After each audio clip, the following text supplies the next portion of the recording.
Olá, amigos! Eu sou o pastor Rafael Lemos, do SEI de Cabo Frio, e o desejo do nosso coração é que essa mensagem mude a história da sua vida, que ela possa ressignificar o seu passado, que ela possa definir projetos de Deus para a sua vida.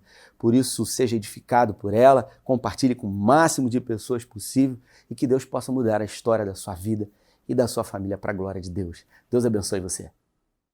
Abra sua Bíblia aí no livro de 2 Crônicas. Ela deve colocar no telão aí, capítulo 35, 2 Crônicas 35, versículo 20 até o 24. Acho que ela vai colocar aí, ó. Isso. Vamos ler todos juntos, bem forte? 1, 2 e 3.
Amém. Até aqui. É um texto que talvez você não conheça, e eu acho que tem tudo a ver com esse tema de hoje, retrospectiva. Retrospectiva, obviamente, 2020, que vai falar sobre esse tempo que a gente viveu. E eu queria perguntar a você, o que você pode dizer para mim sobre 2020? Foi um tempo bom para você? Foi um tempo ruim? Essa semana eu me peguei ouvindo algumas mensagens nessas plataformas de podcast, ou Spotify, e eu peguei algumas mensagens de novembro e de dezembro, especificamente nas mensagens de dezembro, eu percebi que elas foram muito proféticas, principalmente falando sobre 2020, declarando que 2020 seria o melhor ano da história das nossas vidas. Eu projetei algumas mensagens para 2020, declarando que realmente ele seria o melhor ano da história das nossas vidas, e eu não tenho dúvida de que para muitas pessoas 2020 foi o melhor ano da história da vida delas. Obviamente, algumas pessoas elas viveram um tempo que a gente chama de sobrevivência, um modo de vida condicionado, chamado modo de sobrevivência. E essas pessoas, elas deixaram de viver, porque quem sobrevive não vive. O modo de sobrevivência, ele é acionado no nosso sistema, chamado sistema parasimpático e sistema simpático, segundo a ciência, segundo a psicologia. Me lembro de ter estudado isso na faculdade de psicologia. É mais ou menos quando você, por exemplo, Davi, que está aqui na minha frente, está na praia. Davi gosta de ir para a praia. Aí Davi está lá nadando na praia, feliz da vida, e a sua pupila, quando você está exposto à claridade,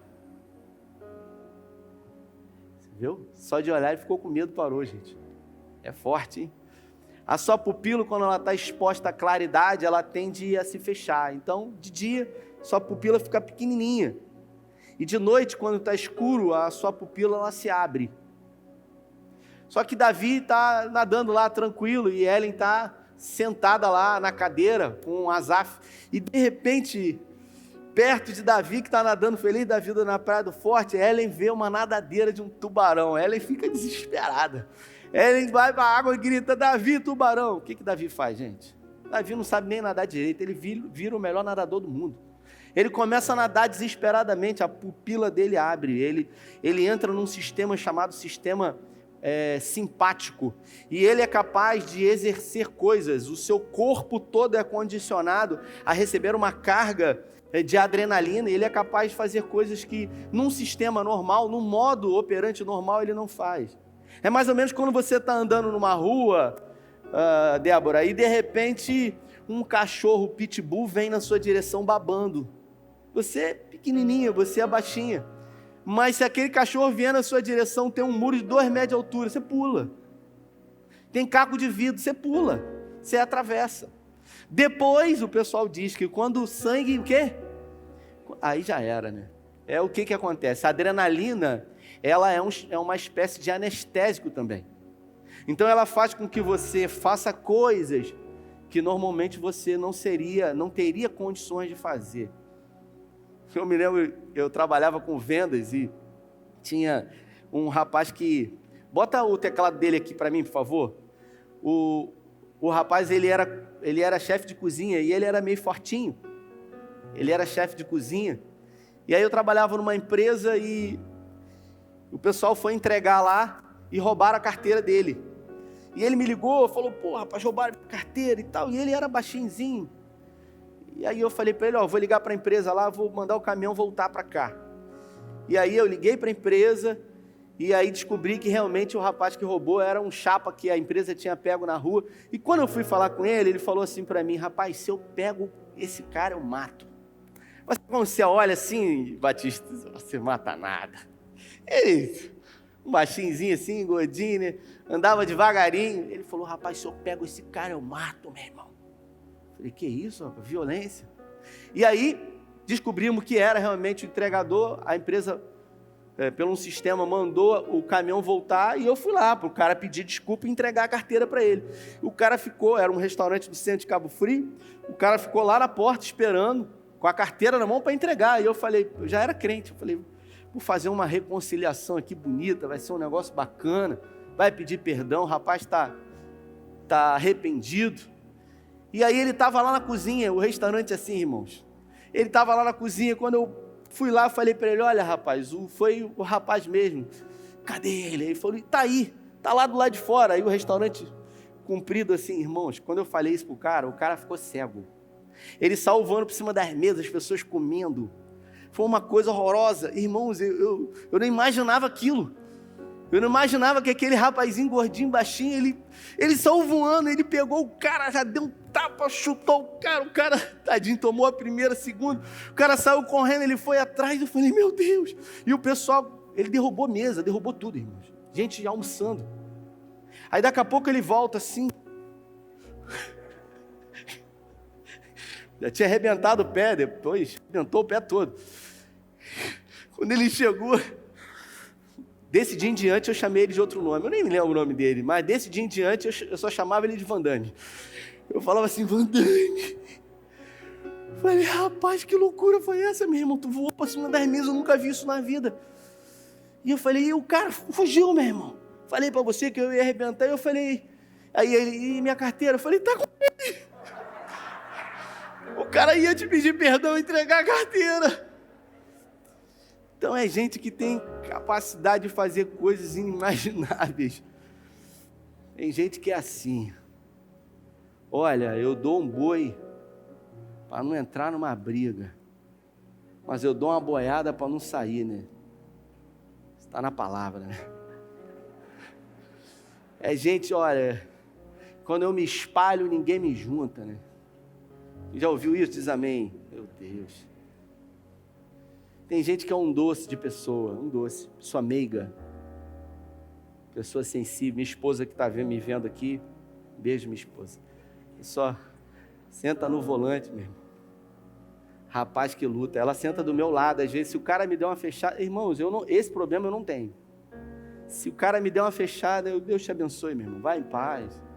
Ela não quer atravessar a mão, calma, o cara pode ter tido um dia ruim. Tem gente que é assim, uma pessoa mansa, santa, senta no volante, a entidade desce, negócio, a pessoa perde o controle.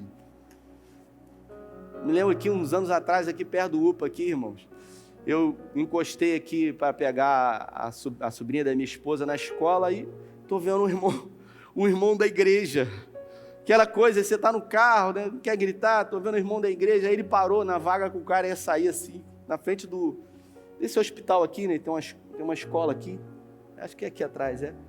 Aí ele estava atrás, aquela coisa, irmãozinho, aí o cara não viu, tá buzinando para ele, o cara saiu, xingou ele botou a mão para fora.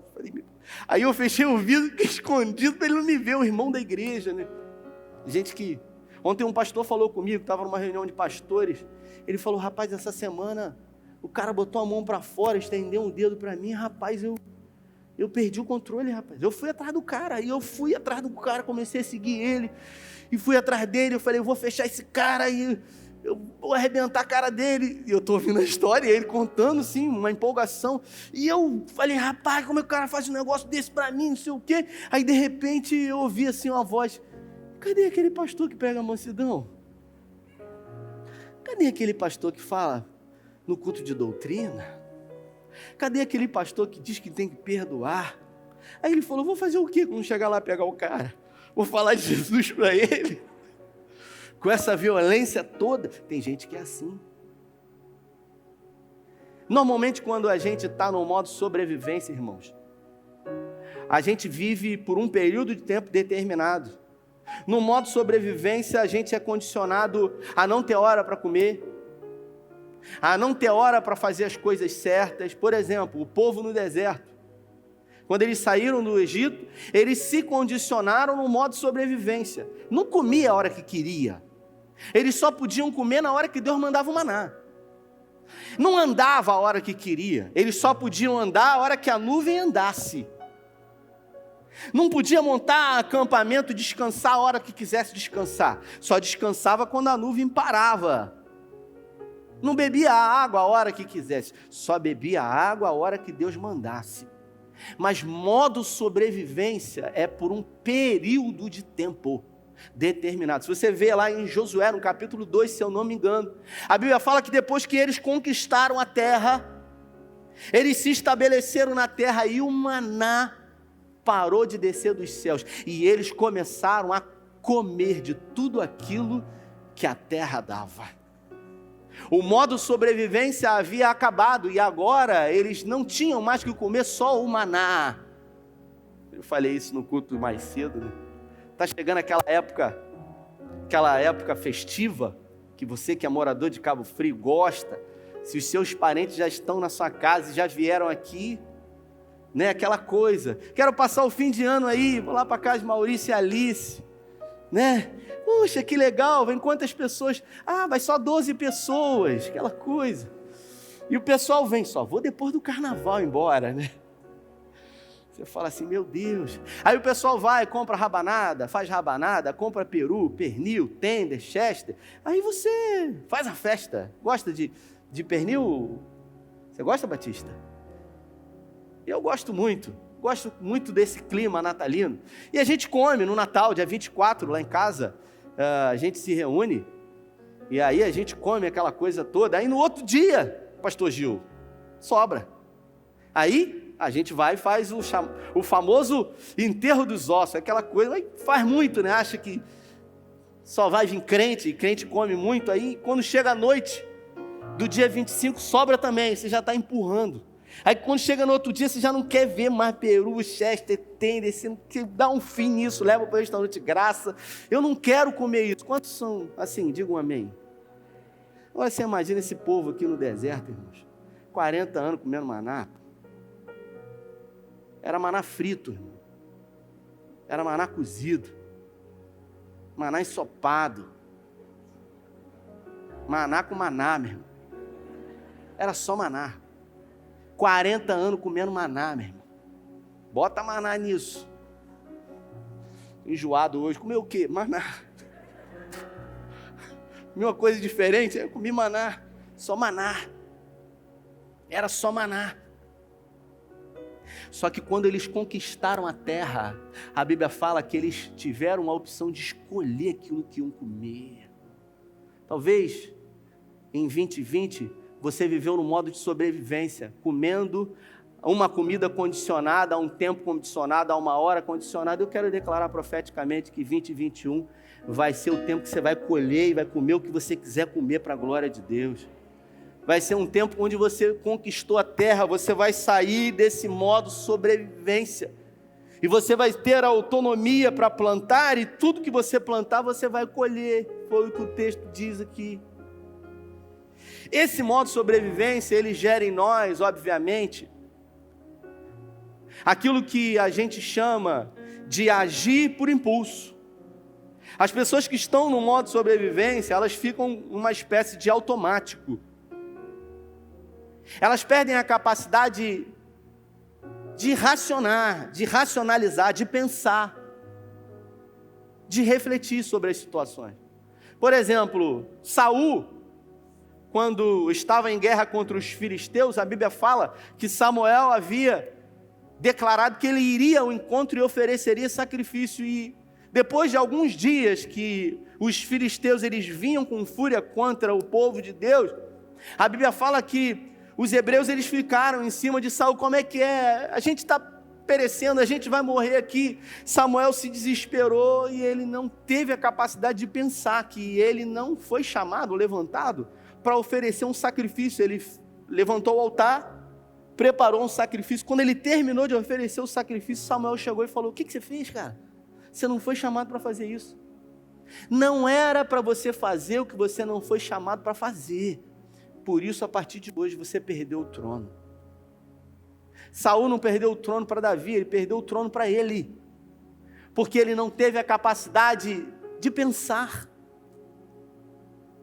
Assim como Sansão, que casou com uma mulher estrangeira e a palavra havia declarado que não era, e ele era um juiz na nação de Israel, não era para nenhum hebreu casar com mulheres estrangeiras, e ele foi e casou. E depois se decepcionou porque os cunhados passaram a perna nele.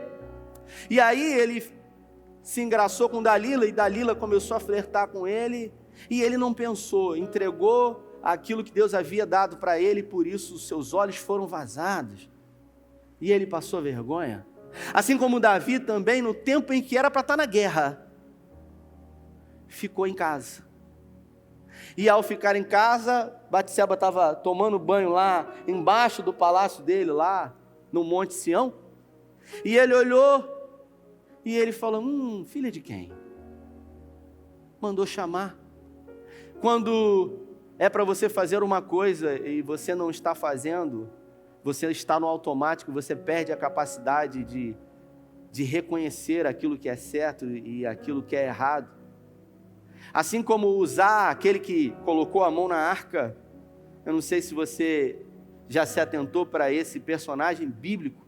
A Bíblia fala que os filisteus ficaram com a arca um determinado tempo, e depois que eles ficaram um tempo com a arca, eles receberam da parte do Senhor tumores e hemorroidas no seu corpo, e eles devolveram, né? A história que conta que a arca ficou próximo da estátua de Dagon, e toda manhã a estátua de Dagon estava prostrada diante da arca que representava a presença do Senhor. E eles devolveram a arca, e a arca ficou na casa do pai de Uzá durante 20 anos. Uzá era alguém que conhecia a arca, ele tinha conhecimentos sobre ela. E a Bíblia fala que Davi resolveu pegar a arca e levar para Jerusalém, e Uzá estava ali, do lado da arca. E os bois tropeçaram, o carro pendeu e Uzá botou a mão. Ele teve uma intenção boa, irmãos. A arca do Senhor, a presença do Senhor ia cair, e Uzá botou a mão: não vou deixar a arca cair. E ali a mão do Senhor feriu Uzá. Algumas traduções dizem que as vísceras dele ficaram à mostra.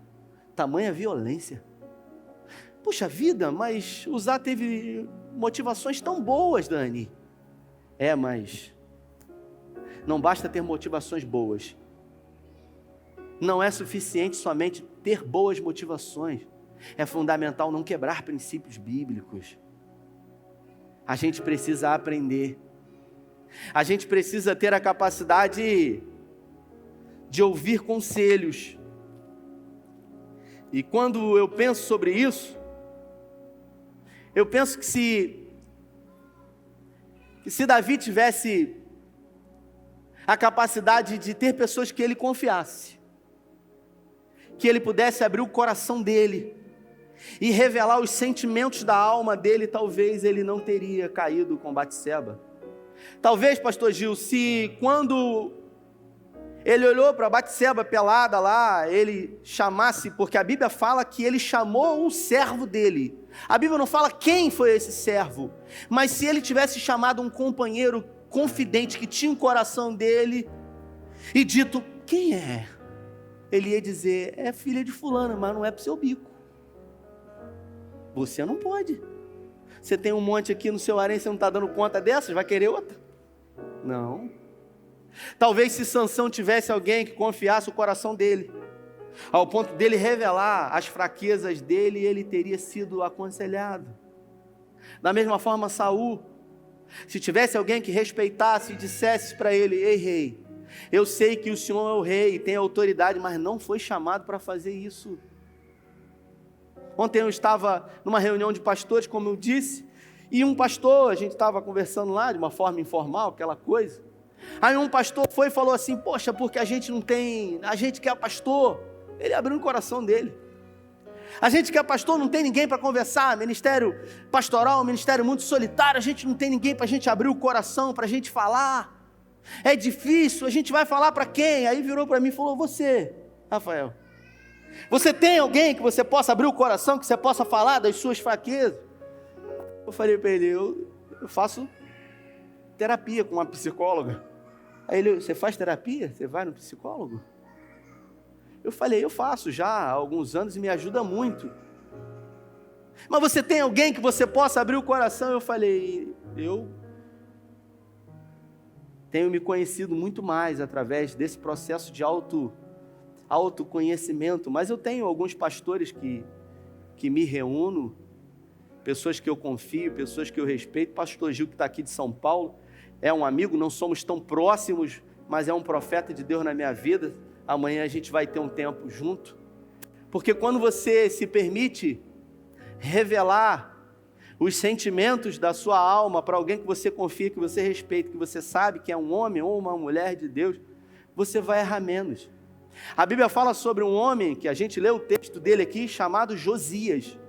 Josias, segundo Crônicas, diz que antes dele, nem depois dele, não houve um rei como ele. O seu avô e o seu pai foram terríveis, perversos, sobretudo o seu avô. Quando o seu pai assumiu, o povo ficou esperando. Eles eram reis da nação de Judá, reino do sul, capital Jerusalém. Quando o pai dele começou a reinar, o povo começou a observar. E ele seguiu os mesmos caminhos do avô, sendo perverso com o povo, idolatria. O povo se rebelou e matou o pai dele. Ele tinha apenas 8 anos de idade e ele assumiu o trono da nação de Israel com 8 anos de idade. Só que a Bíblia fala que havia um sacerdote chamado Ilquias. E esse sacerdote se tornou o conselheiro de Josias. Josias tinha 8 anos de idade.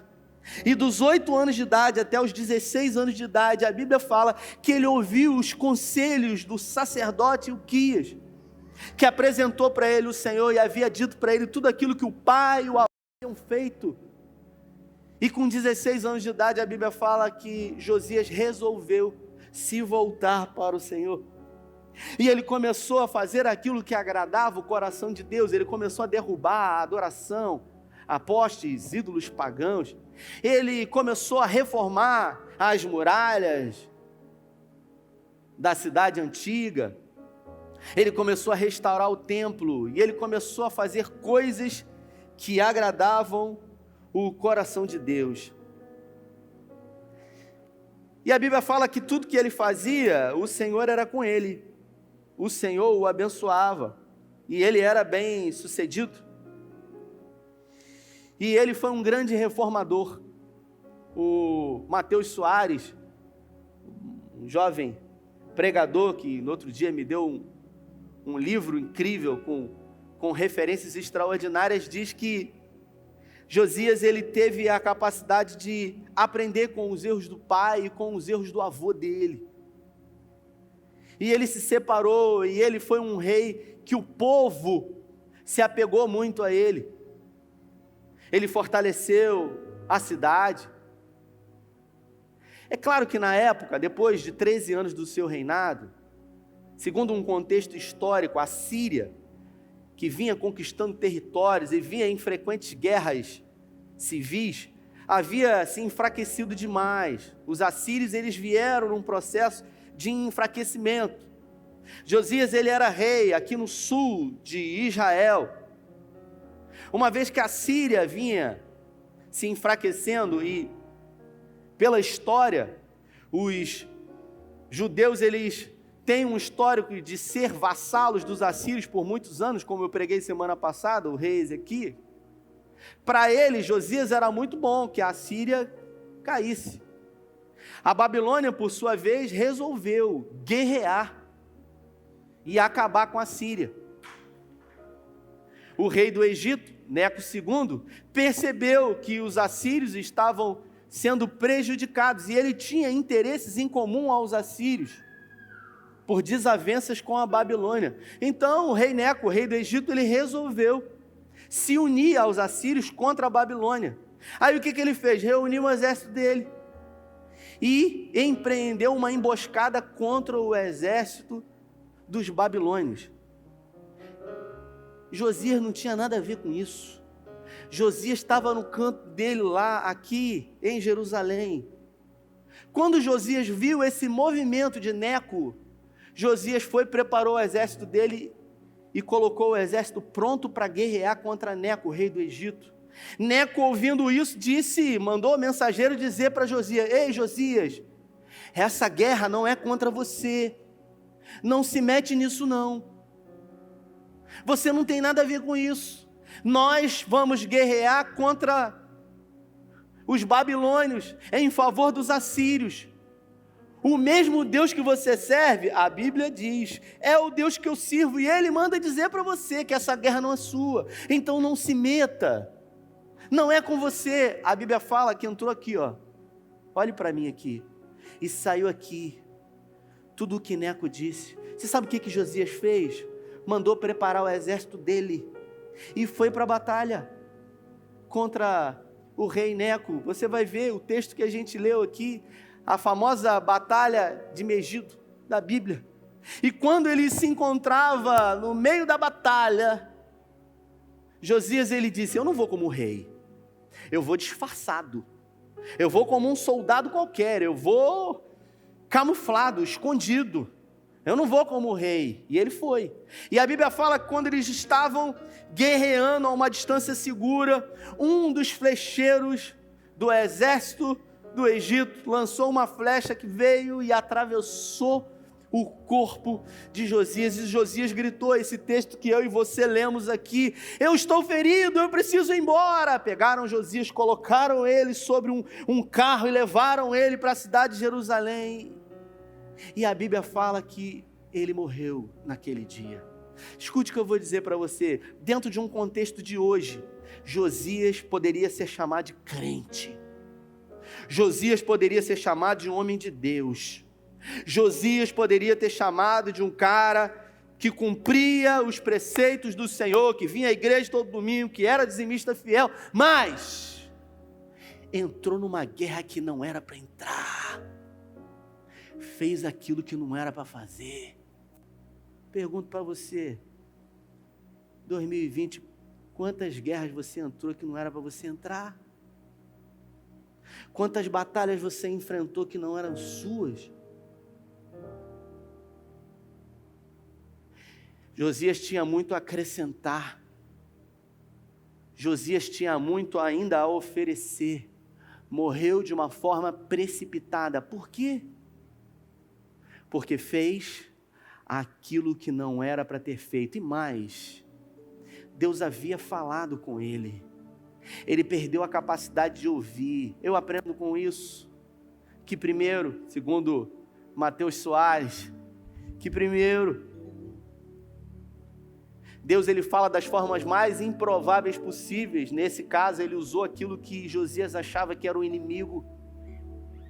Você tem que ter a sensibilidade de sempre entender que Deus pode estar falando com você, inclusive agora. Quem crê diz amém. Tem coisa que não é para você fazer. Tem guerra que não é para você entrar. Tem gente que quer resolver o problema de todo mundo, menos o seu. Porque o problema dos outros é fácil, difícil é o meu. Segundo, Josias, ele se descaracterizou, ele quis lutar sendo quem ele não era. Sabe quando você vive uma vida que você não é aquilo que você deveria ser? Ficou confuso? Vou dar um exemplo.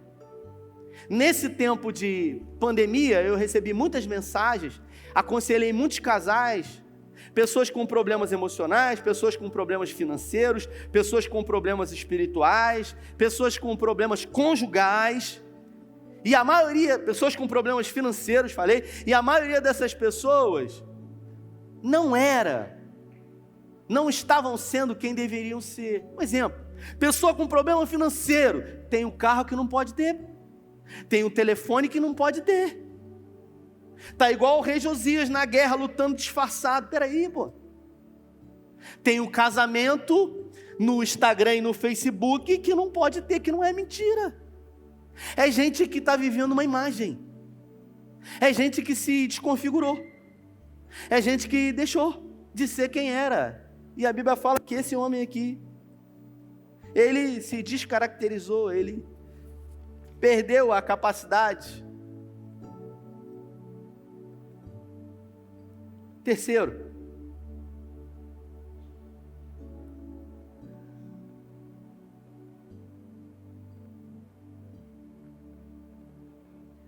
Josias, ele foi o melhor rei. Está em 2 Crônicas. Antes dele não houve tão bom e depois dele não houve tão bom. Algumas, talvez, divergências aí. Talvez do escritor das Crônicas, que diz isso. O escritor do livro dos Reis já não faz essa menção. Alguns dizem que Davi foi o melhor rei da nação de Israel. Não importa. O que importa é que esse homem, ele reinou a nação de Israel durante 32 anos apenas e poderia ter reinado muito mais, e ter rendido muito mais, e ter feito muito mais. Por que morreu tão precocemente? Por que Deus não foi lá e não impediu? Ele tentou, só que ele perdeu a capacidade de ouvir. Eu me lembro de Davi quando resolveu contar o exército dele. Estou a fim de saber quantos homens eu tenho fortemente armados. Chamou Joabe, general do seu exército, primo dele, e falou: conta, anda aí pelas 12 tribos e conta. Joabe falou para ele assim: Davi, peraí, Davi, a gente ganhou todas as guerras, Davi. A gente ganhou todas as batalhas. Que negócio é esse, querer contar exército? Para que isso? A gente entra na batalha com um exército menor e a gente ganha, porque o Senhor é conosco. Davi falou assim: o rei é quem aqui? Joabe. Quem é o rei, Joabe? Faz o que eu estou mandando. Aí ele foi. Aí daqui a pouco, depois de um tempo, ele volta com um relatório aqui, ó. Está aqui o número do seu exército. Quando ele pegou e ele leu, caiu a ficha, sabe? Ele falou: deixei de confiar no Senhor. Agora eu olhei para o meu braço e achei que tudo que eu fazia com a força do meu braço. Eu queria, nesses poucos minutos, dizer a você que veio aqui nesse culto, que tem como tema retrospectiva, que os erros que você cometeu em 2020, você não precisa levá-los para 2021. Que a culpa pelos erros que você cometeu em 2020, por coisas que você fez e não era para você fazer, por coisas que você não fez e era para você fazer, você não precisa carregar a culpa, o remorso de tudo isso em 2021. Você pode aprender com esses erros e decidir voluntariamente, definitivamente romper em 2021. Eu gosto muito do Bill Johnson, é uma das maiores referências hoje que eu tenho, vivos. Pastor Bill Johnson, ele é pastor da Bethel Church, uma das igrejas mais relevantes no mundo. E eu me lembro, essa semana já li isso algumas vezes, eu li de novo em um dos livros dele, que ele quando os filhos dele eram pequenos, ele sempre instruía os filhos deles a fazerem 2 orações, a colocarem nas orações ao Senhor 2 coisas. A primeira coisa que ele instruía, ele dizia para os filhos dele: olha, vocês precisam perguntar ao Senhor se existe alguma coisa que o Senhor quer que você faça de impossível. Ele dizia: vocês têm que falar para o Senhor o seguinte: Senhor, existe alguma coisa impossível que o Senhor quer que eu faça? Porque Ele é o Deus do impossível. E a segunda coisa que ele dizia sempre para os filhos era: vocês precisam pedir ao Senhor para não deixar vocês de fora com aquilo que Ele vai fazer aqui na terra. Eu queria me atentar para esse segundo conselho e eu queria que você e eu pudéssemos nessa noite pedir ao Senhor para que não nos deixe de fora com aquilo que Ele vai fazer em 2021 aqui na terra. Porque o Deus que a gente conhece é um Deus de propósito, é um Deus que tudo que faz tem um propósito. Deus não é pego de surpresa. Então essa pandemia pegou Deus de surpresa? Não, pegou talvez algumas pessoas, mas Deus, Ele continua governando todas as coisas. As nuvens, como Naum capítulo 1 diz, são o pó, o estrado dos seus pés. Ele não toma o culpado pelo inocente. Por isso, grandes coisas o Senhor vai fazer. E eu quero declarar profeticamente que 2021 vai ser o melhor ano da história da sua vida. Se 2020 foi até o dia de hoje, 2021 vai ser melhor para aqueles que creem e entendem que nós temos o sim, o amém da parte de Deus. Você que deseja, como essa canção diz, viver o novo do Senhor e está disposto a deixar o velho, a abrir mão, se coloque de pé.